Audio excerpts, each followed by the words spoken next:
அண்மை செய்தி.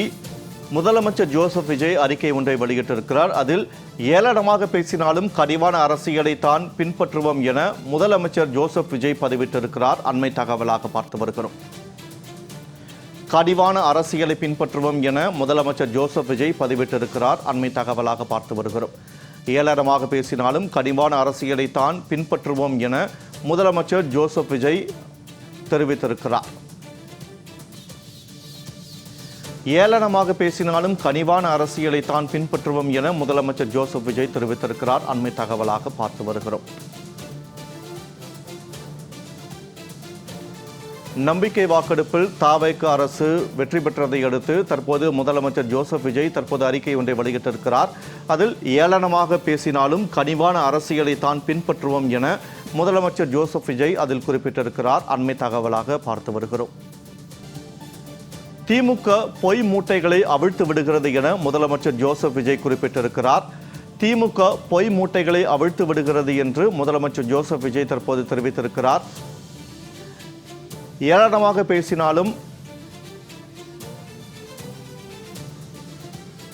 திமுக பொய் மூட்டைகளை அவிழ்த்து விடுகிறது என்று முதலமைச்சர் ஜோசப் விஜய் தற்போது அறிக்கையின் வாயிலாக தெரிவித்திருக்கிறார். அண்மை தகவலாக பார்த்து வருகிறோம். இது தொடர்பான கூடுதல் விவரங்களோடு இணைகிறார் எமது செய்தியாளர் முத்துக்குமார்.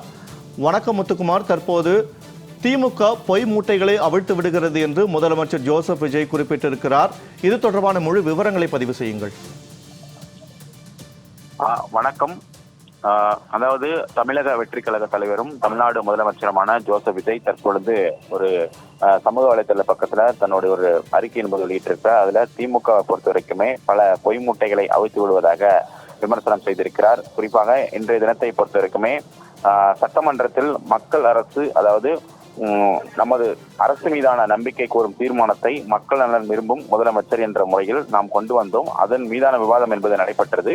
மக்களே நீங்கள் மிக பெரும் நம்பிக்கை வைத்துள்ள உங்கள் அன்பிற்குரிய அரசை ஆதரித்தும் எதிர்த்தும் பல்வேறு சட்டமன்ற கட்சியினரும் பேசினர். சிலர் நடுநிலை வகிப்பதாகவும் தெரிவித்தனர். சிலர் வெளிநடப்பும் செய்தனர். இந்த நிலையில நம்பிக்கை தீர்மானம் மீதான ஆதரவு மற்றும் எதிர்ப்பை பதிவு செய்யும் வகையில் எண்ணி கணக்கிடும் முறையில் அவையில் வாக்கெடுப்பு என்பது நடைபெற்றது. அந்த வாக்கெடுப்பின்படி உங்கள் அரசு மீது நம்பிக்கை வைத்திருக்கும் சட்டமன்ற உறுப்பினர்களின் எண்ணிக்கை என்பது 144, அதே போல எதிர்ப்பு தெரிவித்தோர் 22, நடுநிலை வகித்தோர் 5, பங்கேற்காதவர் 60 என இதன் மூலம் மக்கள் ஆதரவு பெற்ற தமிழக வெற்றி கழக அரசு நம்பிக்கை தீர்மானத்தில் மகத்தான வெற்றி பெற்றதாக பேரவைத் தலைவர் அவர்கள் அதாவது அறிவிப்பு என்பது செய்யப்பட்டிருந்தார். இந்த நிலையில நமது மக்கள் அரசின் மீது நம்பிக்கை வைத்து வாக்களித்த அனைத்து இயக்கங்களை சார்ந்த மாண்புமிகு சட்டமன்ற உறுப்பினர்களுக்கு நன்றியை தெரிவித்துக் கொள்வதாகவும், அதே போல நம்மை ஆதரித்து அனைத்து இயக்கங்களின் தலைவருக்கும் நன்றியை தெரிவித்துக் கொள்கிறோம் என்றும் அந்த எக்ஸ்ட்ரா பக்கத்துல தெரிவித்திருக்கிறார். அதே போல சட்டமன்ற நிகழ்வை நேரடி ஒளிபரப்பு செய்யும் போது ஆளும் கட்சிக்கான ஆதரவை மட்டும் காட்டுவது, எதிர்ப்பை மக்கள் யாரும் பார்க்க முடியாமல் செய்யும் வகையில் நேரடி நிறுத்தி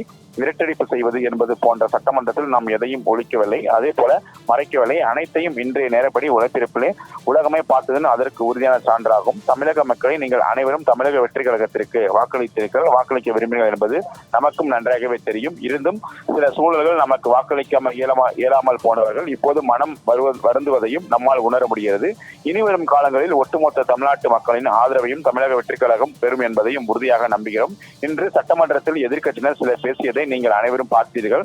அது குறித்து சில விளக்கங்களையும் நம் உறவுகளாகிய தமிழ்நாட்டு மக்கள் அனைவருக்கும் அளிக்க வேண்டியது மக்களின் முதல் மற்றும் உண்மை பிரதியான நமது கடமையாக பார்க்கப்படுகிறது. அந்த வகையில பெரும்பான்மையான தமிழக மக்களின் ஆதரவை நாம் பெறவில்லை என்ற அறத பழைய புளித்து போன வாதத்தை மாண்புமிகு எதிர்க்கட்சி தலைவர் அவர்கள் வழக்கம் போல் போலான அவரது பாணியில் எடுத்து வைத்தார். குறிப்பாக தமிழக மக்களான நீங்கள் அனைவரும் 2006 100% வாக்குகளுடன் 237 தொகுதியிலும் என்று தனி பெரும்பான்மை பெற்று அமைந்த திமுக அரசை நினைத்து பார்த்து நமட்டு சிரிப்பை உதிர்த்து இருப்பீர்கள் என்பது நாடே அறிந்த ஒன்றுதான். எல்லாம் தெரிந்த ஏகாம்பரமான திமுகவுக்கு எப்போதும் யதார்த்தமாக புரியவில்லை. ஆகவே மக்களிடம் நம் வாக்கு குறித்து சிலவற்றை பகிர்ந்துள்ளோம். நாம் தவேகாவிற்கு கிடைத்த வாக்கு சதவீதம் 34.92, அதாவது ஏறக்குறைய 35%. ஆனால் எதிர்க்கட்சி தலைவரை சார்ந்த கட்சியான திமுக கூட்டணி கட்சிகளின் ஓட்டுகளை பெற்றுதான் சில தொகுதிகளாக வென்றது என்பது உண்மை என்றாலும் தனிப்பட்ட முறையில் திமுகவின் வாக்கு சதவீதம் மட்டுமே எவ்வளவு தெரியுமா? வெறும் 24.19% மட்டுமே. அதாவது கூட்டணி இல்லாமல் தனித்து போட்டியிட்ட தவேகாவை பொறுத்த வரைக்குமே அதில் 10% வாக்கு என்பது குறைவாக பார்க்கப்படுகிறது. அதே போல திமுக தனி கட்சியாக பெற்ற வாக்குகள் 1,19,29,900 போட்டி 144 வாக்குகள் மட்டுமே. ஆனால் நம் தமிழக வெற்றி கழகம் தனித்து நின்று பெற்ற வாக்குகள் எவ்வளவு தெரியுமா என்று 1,72,26,290 வாக்குகள் என அதனுடைய விளக்கங்களை தெரிவித்தார். இவையெல்லாம் நாம் சொல்லும் கணக்கு என்று தேர்தல் ஆணையம் வெளியிட்டுள்ள கணக்கு. இது தெரிந்தும் புள்ளி விவர புலி திமுக எடுத்து வைக்கும் வாதத்தை என்னவென்று சொல்ல, இது மட்டுமா நாம் தாவேக்காவை 3,21,00,000 வாக்குகள் என்று அதிகமாக சொல்லப்பட்டுள்ளது. மக்கள் நிராகரித்ததாக திமுக சார்பாக கூறுகின்றன. அப்படி பார்த்தால் திமுக மட்டும் தனியாக வாங்கிய வாக்குகளின்படி 3,68,00,000 மக்களால் நிராகரிக்கப்பட்ட கட்சி தான் திமுக.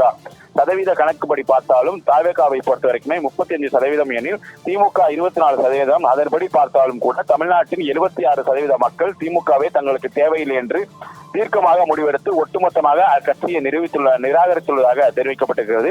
இப்படி தமிழகத்தின் முக்கால்வாசி மக்களால் நிராகரிக்கப்பட்ட ஒரு கட்சி 35% மக்களின் ஆதரவுடன் வெற்றி பெற்ற கட்சியை பார்த்து ஏராளமாக பேசுவதற்கு காரணம் என்ன என்பதை மக்கள் அறியாதவர்களாக என்ன என்ற கேள்வியும் எழுப்பியிருக்கிறார்.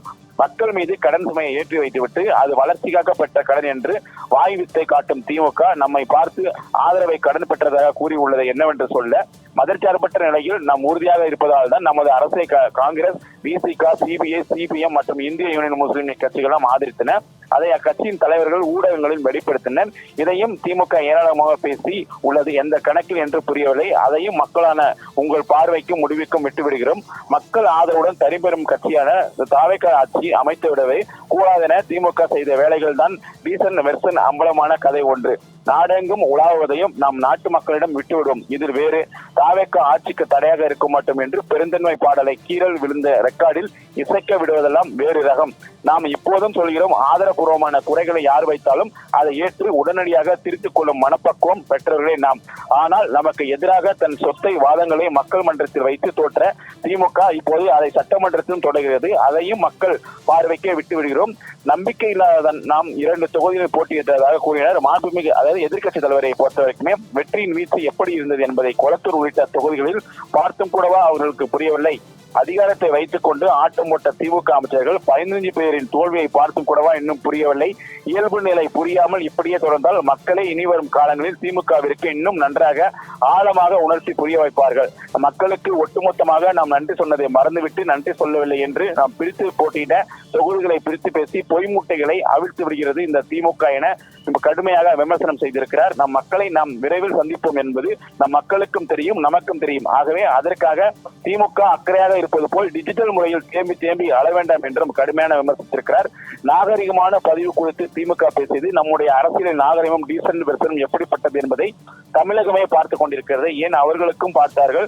திமுக என்னதான் நம்மை அர்த்தமற்ற முறையில் ஏராளமாக பேசினாலும் நாம் எப்போதும் நாகரிகம் காக்கும் நயதக்க இயக்கமாகவே இருப்போம். அதிலே மாற்றமே இல்லை.